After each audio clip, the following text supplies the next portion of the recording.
बेंगलुरु में एक software engineer Atul Subhash की आत्महत्या का मामला सामने आया है, जिसने सोशल मीडिया पर काफी हलचल मचा दी है और साथ ही पीछे एक दर्दनाक आरोपों का सिलसिला छोड़ दिया। अतुल ने आत्महत्या पत्र में ये तक लिख डाला कि मैं पैसे देने से अब इनकार करता हूँ और मौत को चुनता हूँ।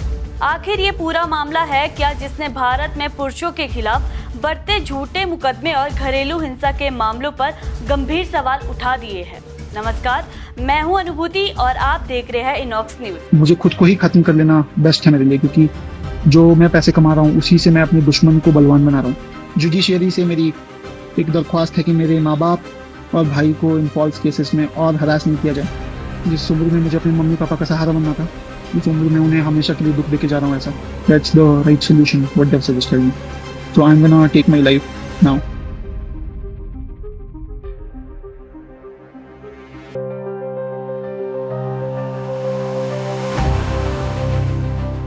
अतुल सुभाष उत्तर प्रदेश के निवासी थे और बेंगलुरु में एक निजी कंपनी में काम करते थे।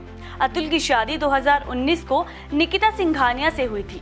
शादी के कुछ समय बाद निकिता अचानक बेंगलुरु छोड़कर जौनपुर अपने मायके लौट गई और पति समेत ससुराल वालों पर दहेज उत्पीड़न और घरेलू हिंसा का केस दर्ज करवा दिया।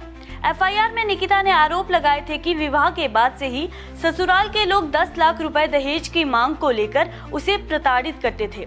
इस सदमे से निकिता के पिता की मौत हो गई थी, लेकिन बाद में परिवार वालों के समझाने पर अतुल उसे बेंगलुरु ले गया और 20 फरवरी 2020 को उसे एक बेटा हुआ।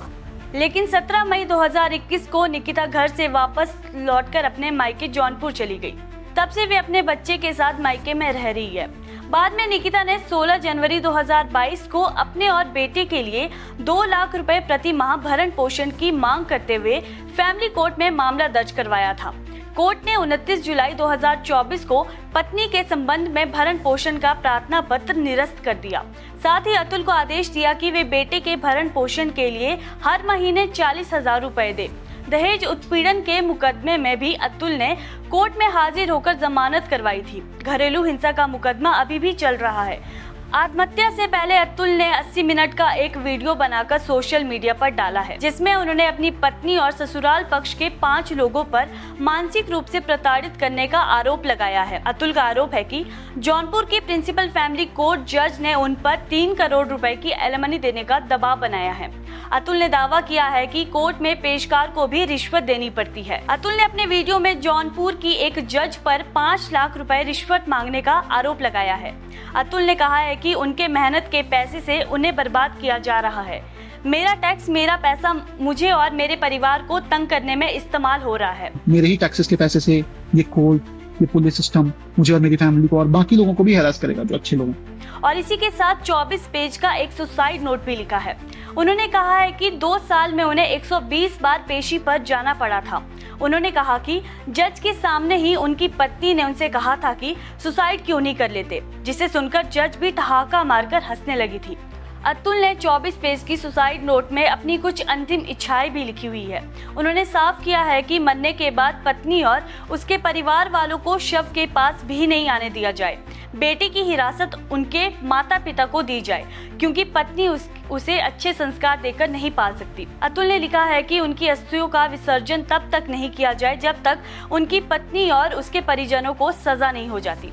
ये भी लिखा है कि अगर उन्हें सजा ना हो तो उनकी अस्थियों को अदालत के बाहर गटर में बहा दिया जाए। अतुल ने यूपी के मुकाबले कर्नाटक की अदालतों पर अधिक भरोसा जताया है और आगे पत्नी के खिलाफ बेंगलुरु की अदालत में मुकदमा चलाने की मांग की है। अतुल की मौत के बाद पुलिस ने उनकी पत्नी और उसके परिवार के खिलाफ आत्महत्या के लिए उकसाने का मामला दर्ज किया है, मगर इस मामले में एक और सच्चाई छिपी है जो अक्सर समाज में नजरअंदाज हो जाती है। भारत में घरेलू हिंसा के मामलों में पुरुषों के खिलाफ गलत आरोपों की बढ़ती संख्या। अतुल सुभाष का मामला अकेला नहीं है। एनसीआरबी की रिपोर्ट के मुताबिक घरेलू हिंसा कानून और धारा 498A में कन्विक्शन रेट सिर्फ 18% है, यानी बाकी मामलों में या तो आरोप साबित नहीं हो पाता या फिर सेटलमेंट हो जाता है।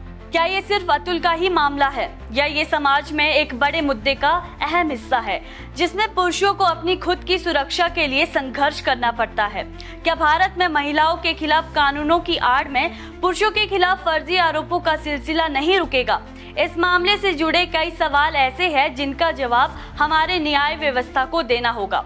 क्या ये मामला पुरुषों के खिलाफ बढ़ते फर्जी आरोपों पर एक जरूरी बहस छेड़ देगा? अब ये मामला आगे क्या मोड़ लेगा, ये तो आने वाला वक्त ही बताएगा। बाकी देश और दुनिया की खबरों के लिए जुड़े रहिए इनॉक्स न्यूज के साथ। चैनल को सब्सक्राइब करना ना भूलें। नमस्कार।